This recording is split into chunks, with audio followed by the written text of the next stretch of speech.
I just want to emphasize here that the phenomenon of tunneling is essentially a beam splitter. Okay? This is something that we often do not emphasize. We talk about tunneling with an electron escaping, and we do not remind ourselves that it is not that the entire wave packet has escaped, but perhaps good bit of it, but a good bit of it is not. And it is a recombination which leads to interference in a Young's double slit experiment.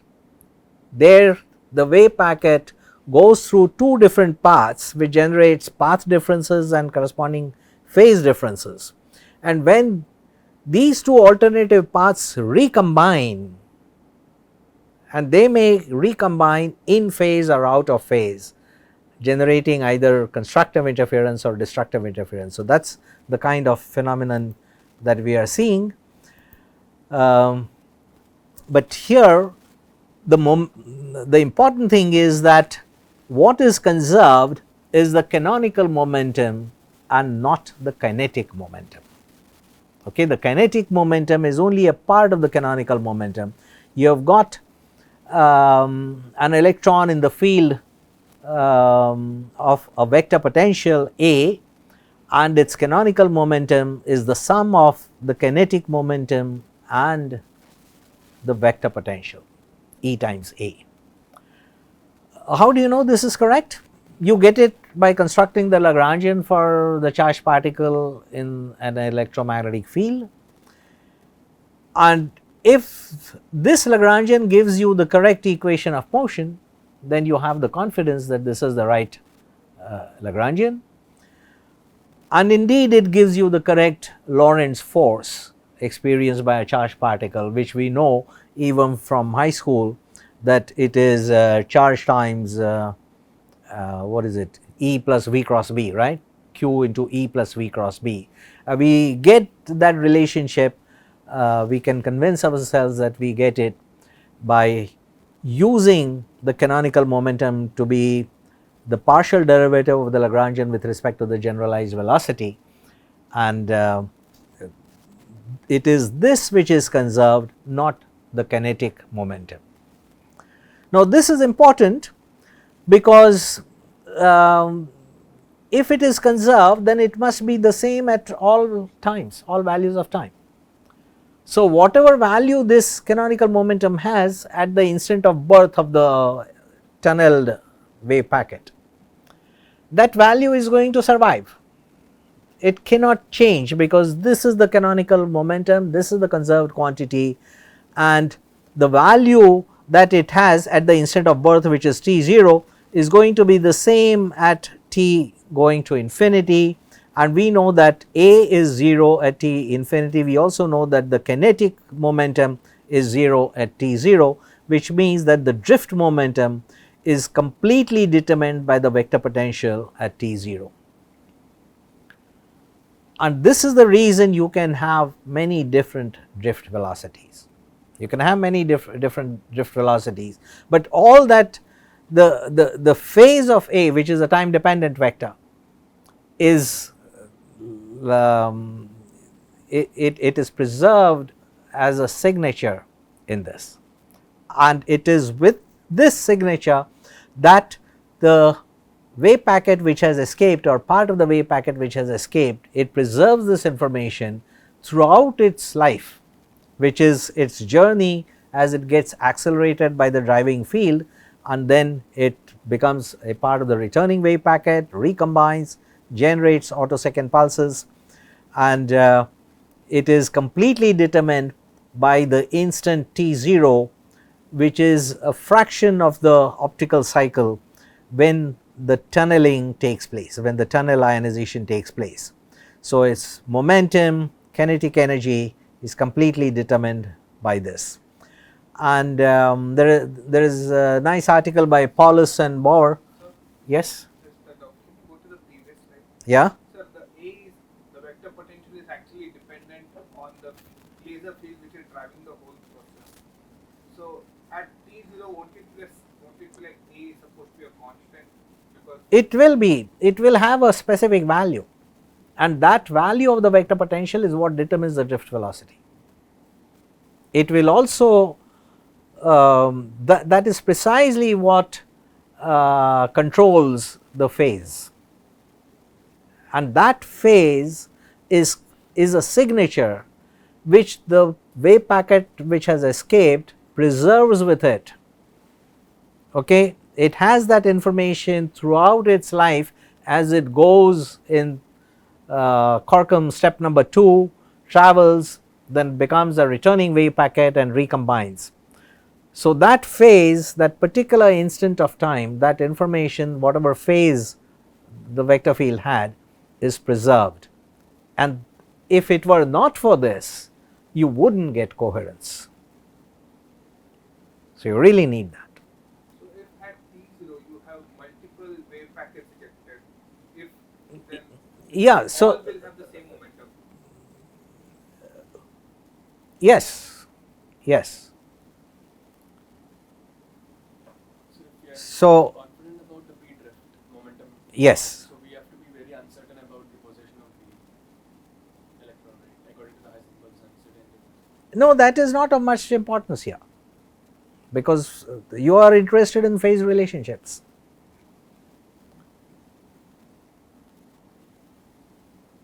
So in this model you typically say that okay, the point of birth is approximately the center of the atomic potential, but nobody is interested in its exact value. So I would like to draw your attention to this article by Paulus and Dieter Bauer on attosecond double slit interferometry. And this is the important relation EA, which determines the drift momentum. The instant of ionization is mapped onto the momentum of the photoelectron, and as I mentioned earlier also, within one optical cycle there is more than one possibility to create photoelectrons of a given momentum.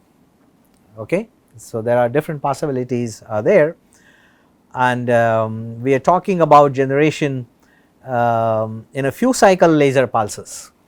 So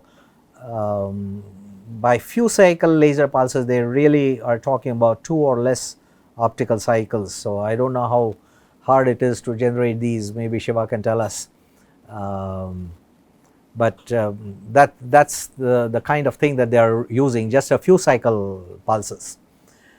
Possible technologically, although it's quite challenging. Yeah, yes, absolutely. So and that is what they have accomplished. That is what they have accomplished, which is why they get a Nobel Prize. Means it's not an easy experiment. So so here is another important paper in this business, a PRL by Lindner and co-workers. You see Ferenc Krauss in this, as well as Paulus, who I just mentioned. What this paper highlights is that the double slit interferometry is not in position momentum, but in time energy domain. The role of slits is played by windows in time of attosecond duration. Okay? These slits can be opened or closed by changing the temporal evolution. If you do that, you can do what would correspond to a which way experiment, but in this context one would call it as a which time experiment, if you know what a which way experiment is. If you spy on a Young's double slit experiment and say that I want to know whether the particle has gone through slit 1 or from slit 2, you can spy on it by doing different things. But if you spy, you lose the interference. You spy, you lose the interference, but you can also undo this by what is called as a quantum eraser, which erases the information that you obtained through a which way experiment, and if you did that, then the fringes reappear. So this is really very fascinating, and I think it is very important to study the which way experiment, with the which way Young's double slit experiment. I have discussed it in my book. But here it is not the which way, because we are not talking about paths, but which time, and you are having these slits. So you can open or close these slits at different instants of time or through some other mechanism. What is important is that any given instant of time, there is only a single electron in the whole double slit arrangement, which is something that you have registered even in the context of the Young's space double slit experiment, that you have exactly the same result even if there is a single electron, and you do not ask questions about is a part of the electron going through one slit and the other through that, because that is not the description of an electron. The electron is not something that you can describe in terms of this vocabulary. The vocabulary of classical physics fails, which is why you have a new theory. And in terms of quantum mechanics, there is no difficulty at all, because you are representing it by probability amplitudes. You can combine them, superpose them, and get the interference, and there is absolutely no difficulty, and it must be correct because it works. So, so that is the kind of interferometry that we are talking about. It is confined to a very brief time, close to the maxima of the oscillating electric field. The drift velocity is determined by the vector potential at the instant of birth, which is A at t0, and you are talking about a few cycle pulses, which Shiva just pointed out are difficult to generate but possible. And there is a very nice lecture by Paulus. Do you know Paulus personally, Shiva? Yeah. Yeah, he has some very nice lectures on this, and what you have are these individual waves and a carrier envelope, but there is something called as a carrier envelope offset, and its peak may not coincide with the peak of the waves which are inside. So these the group velocity of the wave packet is different from the phase velocity, and you can have if the peaks coincide, you say that it is a sine like wave packet, otherwise it can be a cosine like or a minus cosine like if it is if this offset is equal to pi and so on. So these are some of the complexities which go into the conduct of the experiment, which is really very fascinating, and it is amazing that these experiments can be performed. And these authors refer to an old experiment, a 30-year-old experiment which was done at Paris by Robert and co-workers. I will not discuss this experiment, but I will discuss a simulation of this experiment which brings out the essential physics which is of relevance to our discussion. And this discussion is based on a paper by Marek Jekor, or however you pronounce it, or if anybody knows how to read this name. This is a recent paper, not quite recent, about 5 years now, 2019. And this is the picture. So this is a simulation, this is not the actual experiment. So you have got a beam of hydrogen atoms. It is prepared in a metastable 2s state, and 2s to the lower state is the 1s. The 2s to 1s is not a dipole enabled transition, as you know, therefore the lifetime is quite high. But if this is put in a Stark field, in an electric field, then it causes a mixing of the degenerate 2s and 2p states, and the degeneracy is lifted. But then you can have a transition from the excited state to the lower state. So it is that transition that we are talking about. And what the simulation does is to generate such a metastable hydrogen atom beam in a wave packet, and a wave packet has an expanse. It obviously is not localized at a point, okay, otherwise its momentum and energy would be totally unknown, right. It has an expanse, and the kind of expanse it has is that it has got a heap and another heap.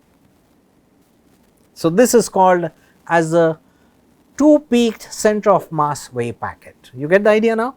The wave packet has got a center of mass, it has got two centers, it is a two peaked wave packet, and if such a beam here, if this now enters this region and you have an electric field in this region, and you can now think about a part of the wave packet, the center of mass 1 which enters this field, whereas the center of mass 2, the second peak, has not.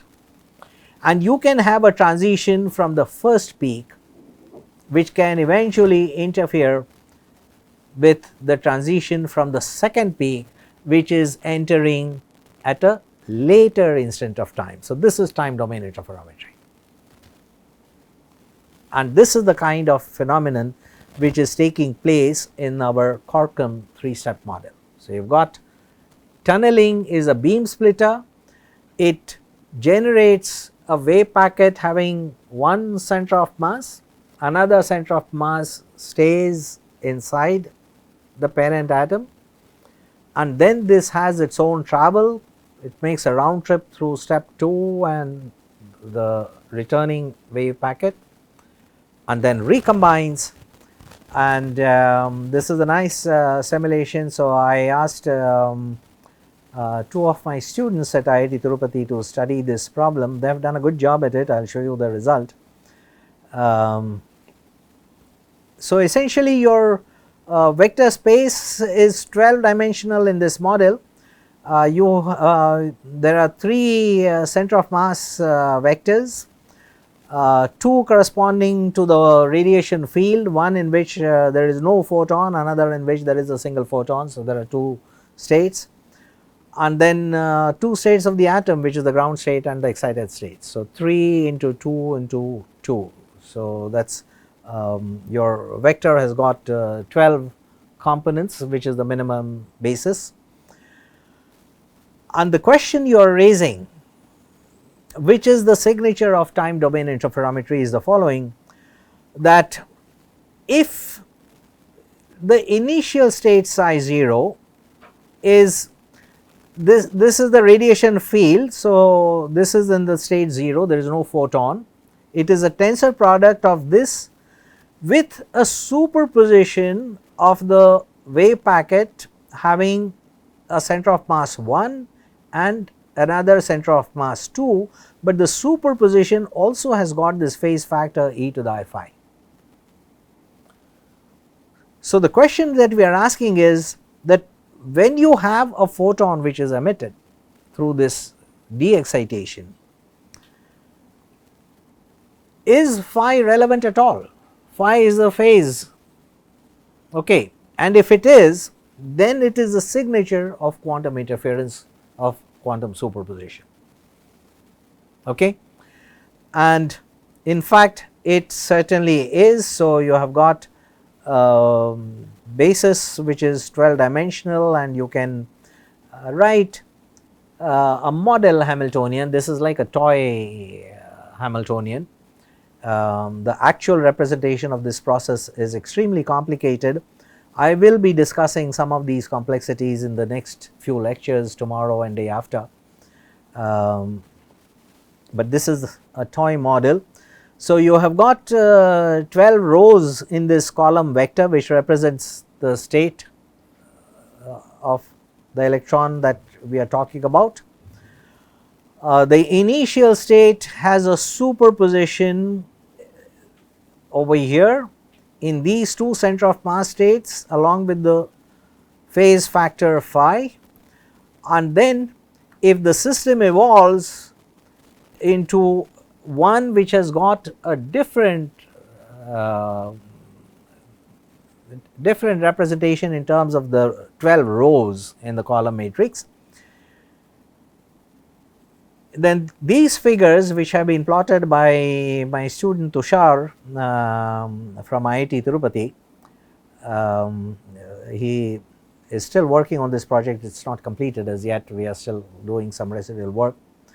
But Tushar and another of his classmates, Jyoti Prakash, has also contributed to this.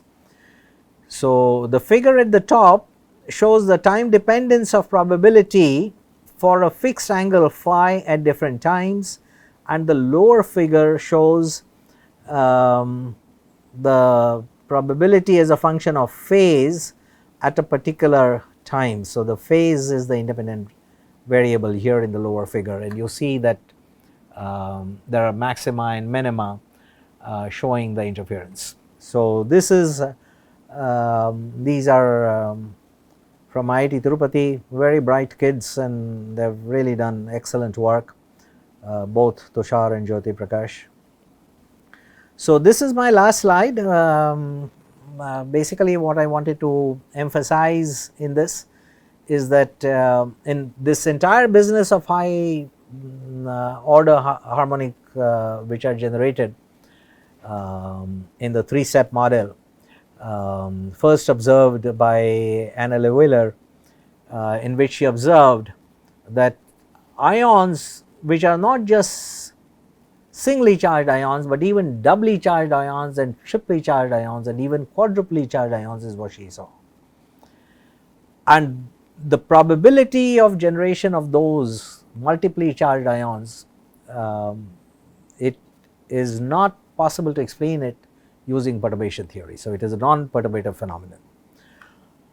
The other important consequence of this experiment is the observation of the high harmonics, and these high harmonics are the attosecond laser pulses, and they enable so much of new technology, because as I mentioned in the earlier part of the first lecture,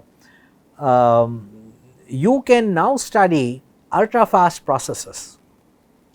Okay, the electron movement, the electron is not a particle which is moving like a tennis ball, moving from one point to another or going round the Bohr orbit on the circumference. That model belongs to what is now called as old quantum theory. Bohr did tremendous service to quantum mechanics by through his debates with Einstein on entanglement and so on, as you know. But the Bohr model itself is not quite correct. So, there are no orbits. Orbit requires simultaneous knowledge of position and momentum, and orbits do not exist. It is not appropriate to talk about orbits. So, it is not that you have got an electron which is going round in orbits, you have wave packets, and these wave packets move around in atoms very fast on an attosecond time scale. And think about what is happening in chemical reactions. When two atoms come together and there is a redistribution, no matter what kind of a bond you are talking about, it could be an ionic bond, a covalent bond, iono-covalent bonds and so on. So, we talk about different types of bonds, but essentially what is happening is a rearrangement of the electron wave packets. And if you want to be able to watch this happen, and just imagine the power you will get, because then you can create new drugs if you know how the wave packets are moving around and where they are going. So, you can have fast computers. So, technology is going to change in a very big way. In the next 4 lectures, I will be talking about what I have written here as a footnote, EWS time delay, which is for the Eisenbud-Wigner-Smith time delay in photoionization and photodetachment, which is now possible because of ultra fast attosecond pulses. So, experiments on photoionization time delay are now possible. These are done. I will be sharing some results in the next few classes, tomorrow and day after. I will also talk about some of the challenges which involves very interesting aspects of quantum collision physics, quantum mechanics, time reversal symmetry. Very interesting aspects of quantum theory will be invoked in this discussion. I hope you will enjoy it. Thank you. Any question? How do we quantify the residual wave packet thing, which is when we talk about interference between two waves? Well, why do you want to quantify it? I mean, it's not quantified even in the space Young's double slit experiment. Okay, you have two possibilities, and whenever nature has access to two possibilities, you always have interference.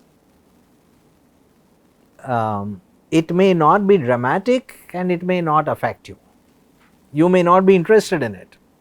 It does not mean that it is not there. Any time there is more than one possibility that nature has access to,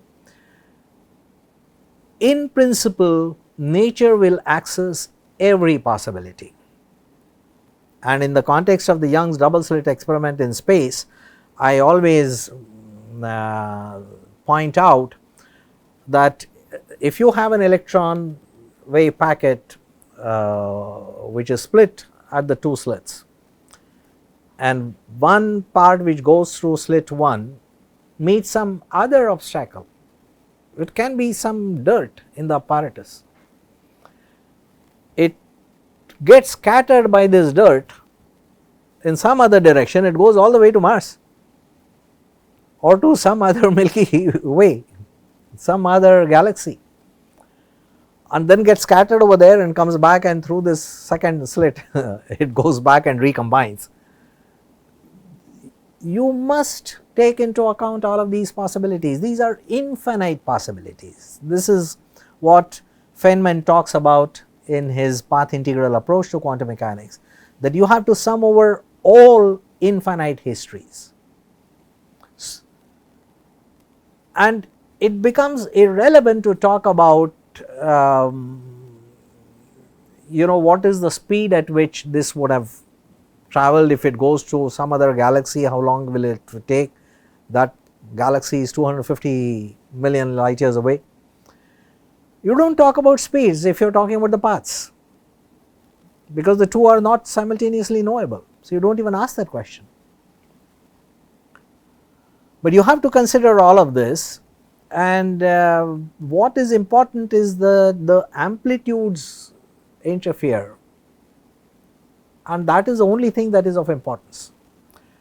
But the important difference in the context of the high harmonic generation is that this is interference in the time domain, and what we are normally used to from our undergraduate courses in quantum mechanics is the Young's double slit experiment, in which two slits are separated by space.